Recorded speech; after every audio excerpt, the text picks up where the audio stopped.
daraasad cilmi oo la sameeyay ayaa waxa ay ka digaysaa in telefoonka moobilka lagu qaato jeebka hore ee surwaalka isagoo telefoonku waxyeello u geysanaya xididada manida ama shahwada gaar ahaan ragga saameynna ay ku yeelanayo dhaqdhaqaaqii dabiiciga ahaa ee xididada macdanta ragga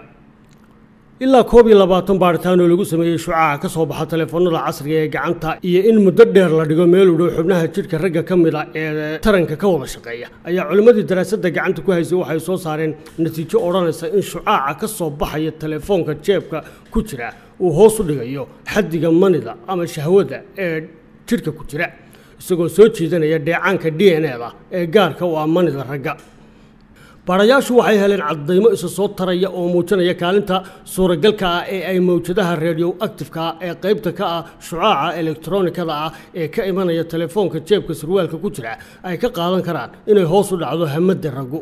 kadib markii ay baarayaashu sameeyeen ilaa 28 daraasadood ayaa 21 ka mid ah baaritaanadaasi waxaa ka soo baxay xiriir ka dhaxeeya shucaaca telefoonada ka soo baxa iyo inay guraan xididada manidu isla markaana ay waxyeelada shucaaca telefoonadu 8% hoos u dhigto firfircoonaantii laga rabay xididada manida hay'adda caafimaadka adduunka ee WHO ayaa iyaduna shucaaca telefoonada waxa ka soo baxa waxa ay ku dartay liiska maadooyinka waxyeelada caafimaad kale